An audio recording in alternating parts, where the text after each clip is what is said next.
नमस्कार स्टूडेंट्स और parents, welcome to career 360।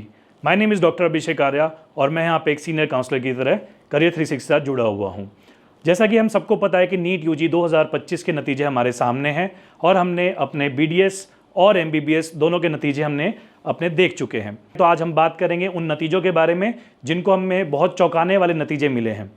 चौंकाने वाले नतीजों में जो है डेंटल कॉलेज कहीं ना कहीं फिर भी थोड़े सेफ हैं इन टर्म्स ऑफ गवर्नमेंट, और एमबीबीएस में भी। एमबीबीएस में अगर बात करता हूं तो गवर्नमेंट में भी ज़्यादा शिफ्ट नहीं आया है, वही पैटर्न नोटिस किया गया है। लेकिन अगर हम बात करते हैं डीम्ड यूनिवर्सिटी की तो वहाँ बहुत सारा चौंकाने वाला एक नतीजा हमारे सामने आया है। अगर आज मैं आपको बताना चाहूँगा कि अपने फर्स्ट राउंड के रिजल्ट को देखते हुए या जो भी अलॉटमेंट्स हमें मिली हैं जो हमारे हाथ में है उनको देखते हुए हमें अपने आगे आने वाले राउंड्स के लिए तैयारी रखनी है। तैयारी रखने के लिए कुछ बातों को आपको ध्यान रखना पड़ेगा, जैसे कि आप कौन से कॉलेजेस को सिलेक्ट करने वाले हैं, ओपन स्टेट्स के बारे में पता करें जहां पे आप अपने प्राइवेट कॉलेजेस सर्च कर सकते हैं।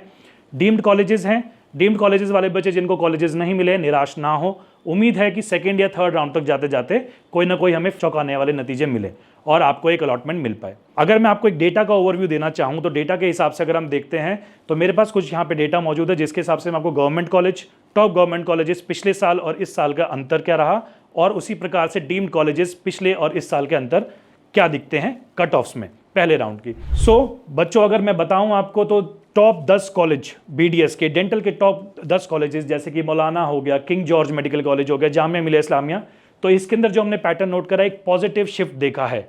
जो पिछले साल के रैंक थे उस रैंक से थोड़ी बढ़ के आई हैं। लेकिन ये जो डेटा आपके सामने इसके अंदर दो एक्सेप्शन ऐसे हैं जिनकी रैंक्स फॉल हुई हैं, जैसे किंग जॉर्ज मेडिकल कॉलेज और दूसरा है जीडीसी त्रिवेंद्रम केरला। सिर्फ इन दोनों की रैंक छोड़ते हुए बाकी सब कॉलेजेस के रैंक में आपको एक पॉजिटिव शिफ्ट दिखाई देता है। अब दोस्तों बात करते हैं all over dental colleges, government dental colleges of India. लेकिन मैं इसमें आपको बताना चाहूँगा कैटेगरी वाइज, क्योंकि सब अपनी कैटेगरीज को लेके बहुत कंसर्न रहते हैं कि इनको किस कैटेगरी में क्या सीट अलॉटमेंट होने के चांसेस हैं। अगर मैं बात करूँ ऑल इंडिया के डेंटल कॉलेजेस की तो 2024 का अगर हम डेटा देखते हैं तो ओपन कैटेगरी, जनरल कैटेगरी वाले बच्चों को 2024 राउंड वन में अलॉट होने वाला आखिरी कॉलेज था गवर्नमेंट डेंटल कॉलेज सिलचर, जो कि आप देख पा रहे हैं जिसकी रैंक थी 36,000 के आसपास। उसी प्रकार 2025 राउंड वन के नतीजों के अनुसार जनरल कैटेगरी को अलॉट होने वाला आखिरी कॉलेज बना गवर्नमेंट डेंटल कॉलेज डिब्रूगढ़, फिर असम में, जो 38,000 के आसपास क्लोज हुआ। ईडब्ल्यूएस कैटेगरी रिजर्वेशंस भी बहुत खास मानी जाती हैं क्योंकि उनके लिए भी काफ़ी बच्चे वेट करते हैं। ईडब्ल्यूएस कैटेगरी में अलॉट होने वाला 2025 के राउंड वन के नतीजों के अनुसार लास्ट कॉलेज बना गवर्नमेंट डेंटल कॉलेज तमिलनाडु, जिसकी रैंक आप देख सकते हैं कि 48,000 पे क्लोज हुई। ईडब्ल्यूएस कैटेगरी 2024 के नतीजों के हिसाब से देखते हैं तो लास्ट कॉलेज अलॉट होने वाला था जीडीसी थ्रिसूर, जो 40,000 पे गया। फिर आप देखते हैं तो दोनों के रैंक्स में डिफरेंस दिख रहा है। 40 वाला कॉलेज या जो 40 पे लास्ट अलॉटमेंट हुई पिछले साल, वो इस साल का अलॉटमेंट वाला कॉलेज बना 48,000 वाला। ओबीसी अदर बैकवर्ड क्लास बच्चों के बारे में अगर हम बात करें तो जेएनएम डेंटल कॉलेज मणिपुर, जो इस साल के नतीजों के हिसाब से 41,000 तक गया, और 2024 देखते हैं तो ओबीसी कैटेगरी वाले को जो अलॉटमेंट हुई थी 40,000 पे हुई थी। फिर यहाँ पे हम एक पॉजिटिव शिफ्ट नोटिस कर सकते हैं। उसी प्रकार से एससी कैटेगरी वाले बच्चे जो अपनी कैटेगरी को लेकर कंसर्न रहते हैं और लास्ट तक वेट करते हैं, तो एससी कैटेगरी के लिए भी खुशखबरी, वही 2025 में रैंक बढ़कर आई।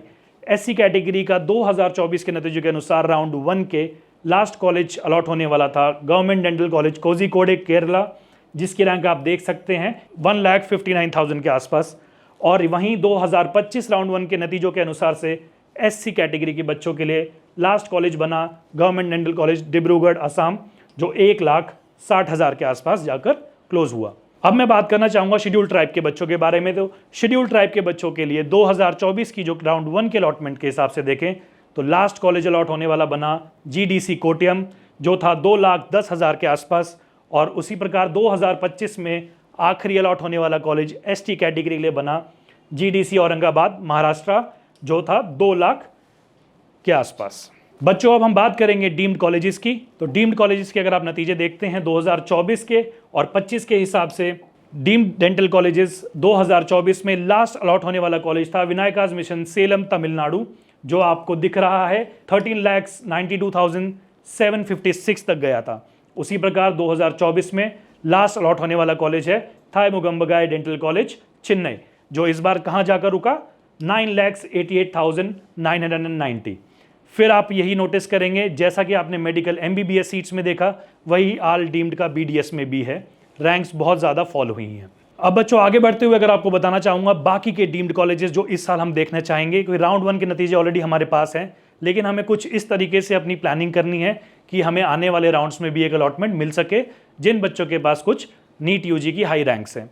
अगर मैं आपको बताना चाहूँ तो पहले 13 कॉलेज जो टॉप 13 कॉलेजेस में काउंट होते हैं डेंटल कॉलेजेस, जिसमें सबसे पहला नाम आता है सविता डेंटल कॉलेज चेन्नई का, जो आप देख पा रहे हैं 2024 राउंड 1 पे जो कॉलेज 6,55,000 के आसपास था, वो राउंड 1 2025 में गिरकर कहाँ पहुंचा 5,24,000 के आसपास।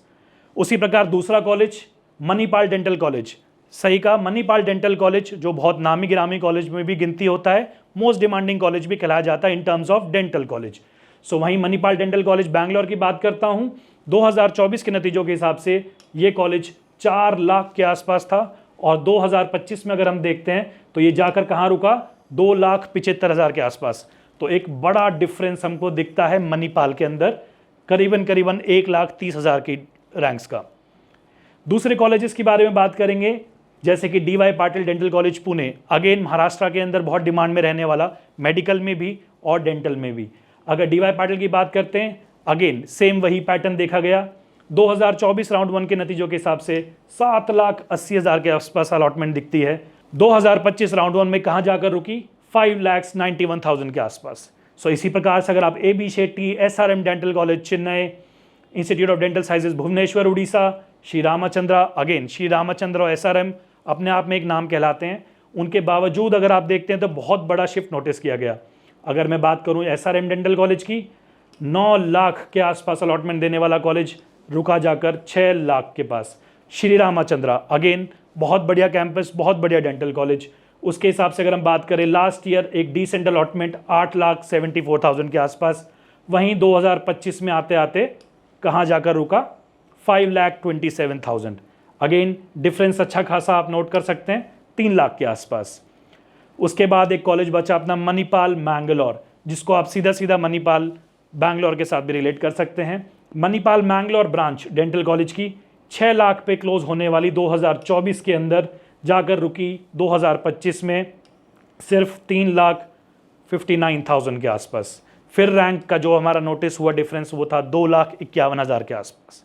सो स्टूडेंट्स, ये डेटा देखने के बाद या मेरे समझाने के बाद आप शायद ये सोच रहे होंगे कि क्या मुझे सेकेंड राउंड में कुछ मिल पाएगा, या थर्ड राउंड की तरफ मुझे जाता हूँ तो कुछ मिल पाएगा या नहीं।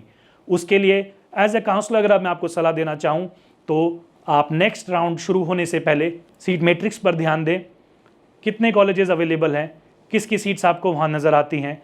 वर्चुअल वैकेंसीज़ बहुत इंपॉर्टेंट रहेंगी। वर्चुअल वैकेंसीज़ मतलब जो बच्चे वहाँ रिपोर्ट कर चुके हैं बट उन्होंने अपग्रेडेशन के लिए डाला हुआ है, वो सीट्स वर्चुअल में कहलाई जाती हैं, और जो एम्प्टी सीट्स हैं वो आपके लिए फ़ायदेमंद साबित होंगी ही होंगी। अगर हम बात करें अपार्ट फ्रॉम डीम्ड के रिजल्ट्स आप देखने के बाद ये सोच रहे होंगे क्या डीम्ड में मेरे चांसेस बनेंगे या नहीं, उसके लिए आपको जो दूसरा आपका प्लान ऑफ एक्शन होना चाहिए वो होना चाहिए ओपन स्टेट्स की तरफ, जहाँ पे भी बहुत अच्छे डेंटल कॉलेजेस मौजूद हैं। तो उन स्टेट्स के लिए आपको ओपन स्टेट कौन कौन से हैं, फीस स्ट्रक्चर क्या है, वो आप डीम से डायरेक्ट कंपेयर कर सकते हैं, और वहाँ पे क्या आपकी रीच है, आप वहाँ लोकेशन वाइज उसको प्रेफरेंस करना चाह रहे हैं या नहीं, उस हिसाब से आगे बढ़े। सो बच्चों, आखिरी में मैं आपको बताना चाहूँगा कि मेरी ये वीडियो आपके लिए बहुत हेल्पफुल, फ़ायदेमंद साबित हुई होगी।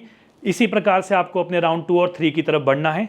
कोई भी काउंसलिंग में आपको डाउट लगता है कि काउंसलिंग की प्रक्रिया में आगे कैसे बढ़ा जाए, आपके पास और अवेलेबल ऑप्शंस क्या क्या हैं आपके बजट में, आपकी रीच में, तो प्लीज़ हमें कॉन्टैक्ट कीजिए। कोई भी आपके सवाल हो काउंसलिंग से रिलेटेड XYZ, प्लीज़ हमें कॉन्टैक्ट करें। We are ready to help you in each way. तो चलिए स्टूडेंट्स एंड पेरेंट्स, मिलते हैं नेक्स्ट वीडियो में। जब तक के लिए बहुत बहुत शुभकामनाएं आपके सेकंड और आने वाले राउंड्स के लिए। नमस्कार।